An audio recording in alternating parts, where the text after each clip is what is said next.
మీరు ప్రజలు గుర్రంపై స్వారీ చేయడం చూసి ఉండవచ్చు. అరబ్ దేశాల ఎడారుల్లో ప్రజలు ఒంటెపై స్వారీ చేయడం గురించి కూడా విని ఉండవచ్చు. కానీ పులిపై స్వారీ, బహుశా మీరు దాన్ని ఎప్పుడూ చూసి ఉండరు. కానీ ఆశ్చర్యకరంగా మనలో చాలా మంది అదే చేస్తూ ఉంటారు. అయితే చాలా అరుదుగా మాత్రమే మనకు అది తెలుసు. ఎప్పుడూ పులిపై స్వారీ చేయకండి. నేను అడవిని పాలించే ఆ భయంకరమైన జంతువు గురించి మాట్లాడటం లేదు. నేను పూర్తిగా వేరే రకమైన ఒక జంతువు గురించి మాట్లాడుతున్నాను. నేను పులి అనే పదాన్ని ప్రతీకాత్మకంగా ఉపయోగిస్తున్నాను. ప్రజలు సాధారణంగా స్వారీ చేసే పులుల రకాలు చాలా ఉన్నాయి. కొంతమంది ఆధిపత్యం అనే పులిపై స్వారీ చేస్తారు. తాము మహాశక్తులమని ప్రపంచానికి చెప్పాలని వారు కోరుకుంటారు మరియు అందరూ వారి ముందు తల వంచాలని కూడా ఆశిస్తారు. ఇతరులకు ఏది మంచిది, ఏది చెడ్డది అనేది వారు నిర్ణయిస్తారు. ఇతరులు ఎలా ప్రవర్తించాలి అనేది కూడా వారు చెబుతారు. ఇంకొంతమంది అధికార అనే పులిపై స్వారీ చేస్తారు. వారు అన్నింటినీ నియంత్రించాలని కోరుకుంటారు. తప్పు చేసిన వారిని శిక్షించడానికి వారు ఎప్పుడూ కొరడా పట్టుకుని ఉంటారు. వారు నైతిక పోలీసుల పాత్ర పోషిస్తారు. వారు మహావినాశక ఆయుధాలను సమీకరిస్తారు. కానీ అదే పనిని ఇతరులు చేస్తే వారు ఆగ్రహిస్తారు. తమ మాట వినని వారిని నాశనం చేస్తామని బెదిరిస్తారు.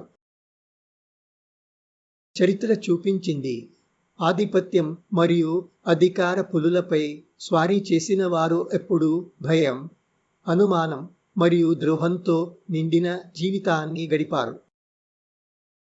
మనలో కొంతమంది సంపద అనే పులిపై స్వారీ చేయడంలో సంతృప్తి చెందుతారు. వారు ఎప్పటికీ తీరని ఆశతో సంపదను కూడబెట్టుకుంటూనే ఉంటారు. ఎంత ఎక్కువ సంపద కూడబెట్టుకుంటారో అంత ఎక్కువ వారి ఆశ పెరుగుతుంది. దాంతో వారికి పులి నుండి దిగేందుకు సమయమే దొరకదు. కానీ పులి అంటే పులే. దాని మీద స్వారీ చేయవచ్చు, కానీ దాని మీద నుండి దిగడం సాధ్యం కాదు. మీరు దిగిన క్షణంలో లేదా దిగేందుకు ప్రయత్నించినా అది మీపై దాడి చేస్తుంది మరియు మీ కథ అక్కడే ముగుస్తుంది. మీరు ఎలాగైనా తప్పించుకున్నా ఇంకా అనేక పులులు బలహీనుల కోసం ఎదురు చూస్తుంటాయి. కాబట్టి పులిపై స్వారీ చేయడం ఎప్పుడూ సురక్షితమైన ఎంపిక కాదు. దురదృష్టవశాత్తు మనలో కొన్ని గురువులు ఉన్నారు. వారు తమ శిష్యులను సంపద, పేరు మరియు ఖ్యాతి అనే పులులపై స్వారీ చేయడానికి ప్రోత్సహిస్తారు. సంపదను కూడబెట్టడంలో తప్పు లేదని వారు చెబుతారు. వారి ప్రకారం సరళమైన జీవితం అనేది పాతకాలపు విలువ.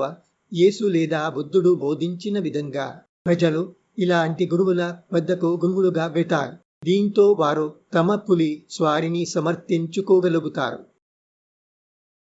కానీ ఇలాంటి మార్గంలో నడిచిన గురువులకు ఏమైంది? వారిని వారి సొంత సన్నిహితులు మోసం చేశారు. వారు భయం మరియు అనుమానంతో నిండిన జీవితం గడిపి చివరికి తమ విశ్వసనీయ అనుచరుల చేతనే హతమయ్యారు. పులిని నియంత్రించలేకపోతే అది ఇదే చేస్తుంది. ఇప్పుడు ప్రస్తుత పరిస్థితిని చూడండి. ఆధిపత్యం అనే పులిపై స్వారీ చేసే వారు ఇతరులకు నైతిక పాఠాలు చెబుతున్నారు. సర్వాధికారం అనే పులిపై స్వారీ చేసేవారు ఇతరులకు శాంతి గురించి ఉపదేశిస్తున్నారు. మహావినాశక పులులపై స్వారీ చేసేవారు ఇతరులు ఆయుధాలను వదిలి తమ మాట వినాలని కోరుకుంటున్నారు.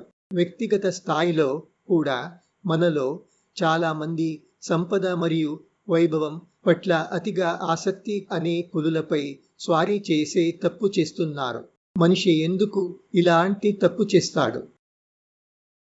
ఇదే ప్రశ్నను భారతీయ యోధుడు అర్జునుడు భగవద్గీతలో కృష్ణుడిని అడిగాడు. అతను అడిగాడు, మనుషులు తప్పు పనులు ఎందుకు చేస్తారో వారు బలవంతంగా చేస్తున్నట్టుగా. కేన ప్రయుక్తః అయం పాపం చరతి పురుషః అవిచ్ఛన్నపి వాష్ణేయ బలాత్ ఇవ నియోజితః. కృష్ణుడి సరళమైన సమాధానం ఇలా ఉంది. అతిగా ఆశ మరియు ద్వేషమే మనిషిని ఇలాంటి తప్పులు చేయడానికి ప్రేరేపిస్తాయి. అవే అతని పెద్ద శత్రువులు. కామ ఏష క్రోధ ఏష రజోగుణ సముద్భవః మహాశనో మహాపాప్మా విద్ధి ఏనం ఇహ వైరిణం.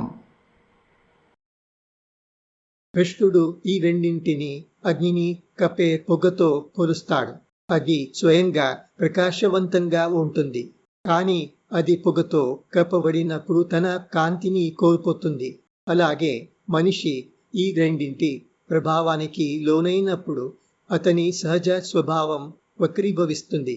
అతను చెబుతాడు, అవి స్వచ్ఛమైన అద్దంపై చేరే ధూళిలాంటివి. స్వచ్ఛమైన అద్దం తన ముందు ఉన్నదాన్ని ఉన్నట్టుగా ప్రతిబింబిస్తుంది, కానీ అదే అద్దం ధూళితో కప్పబడినప్పుడు అది నిజ స్వరూపాన్ని చూపలేకపోతుంది. ధూమేన ఆవ్రియతే వహ్నిః యథా ఆదర్శో మలేన చ యథా ఉల్బేన ఆవృతో గర్భః తథా తేన ఇదం ఆవృతం. పతంజలి దీనిని రాగ మరియు ద్వేషం అని అంటాడు. ఈ రెండు మనిషి మనసులో లోతుగా నాటుకుపోయి ఉన్నాయని అతను చెబుతాడు. ప్రజలు వాటి ప్రభావం వల్ల తప్పుగా ప్రవర్తిస్తారు. బుద్ధుడు కూడా ఈ రెండు శత్రువుల గురించి హెచ్చరిస్తాడు మరియు వాటిని నియంత్రణలో ఉంచాలని సూచిస్తాడు. నియంత్రణలో లేని పులి ఎప్పుడూ ప్రమాదకరమే. యేసు కూడా ఇదే విషయాన్ని చెప్పాడు. అతను ఎప్పుడూ సరళమైన జీవితం, కరుణ మరియు అనుకంప గురించి బోధించాడు. ఇదే మనం చూస్తున్న యుద్ధాలు మరియు ఘర్షణలకు ప్రధాన కారణాలలో ఒకటి. కానీ పరిష్కారం ఏమిటి?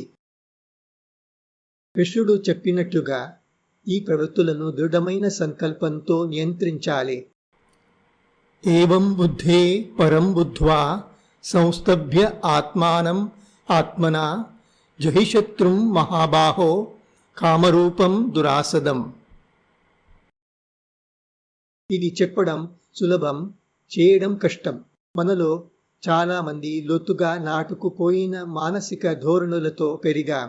పాత కుక్కకు కొత్త పాఠాలు నేర్పలేము అనేలా పెద్దవారికి తమ మానసిక ప్రవృత్తులను మార్చడం చాలా కష్టం. వారు తప్పులు చేస్తారు, కొన్నిసార్లు తెలియకుండా, కొన్నిసార్లు తెలిసే. అయితే పరిష్కారం ఏమిటి? మన ఒక్కటే మార్గం, మన పిల్లలను ఇలాంటి గోతుల్లో పడకుండా పెంచడం. కనీసం మనం అది చేస్తున్నామా? వారి మనస్సును రూపుదిద్దే సరైన సమయం ఇదే. వారు అద్భుతమైన వ్యక్తులుగా వికసించేందుకు సహాయపడే మంచి విత్తనాలను నాటే సమయం ఇదే. ఇప్పుడు యుద్ధాలు మరియు ఘర్షణల పరిష్కారానికి వస్తే, నష్టం జరిగిన తరువాత అగ్నిని ఆర్పడం ప్రయోజనం లేదు. చరిత్రను తుడిచివేయలేము, ప్రస్తుతాన్ని పూర్తిగా మార్చలేము. మనం మంచి భవిష్యత్తును మాత్రమే ఆశించగలం. దానికి కనీసం 2 విషయాలు చేయాలి. మత అంధవిశ్వాసాల వల్ల కలిగే పరస్పర ద్వేషం మరియు అపార్థాలను తొలగించాలి.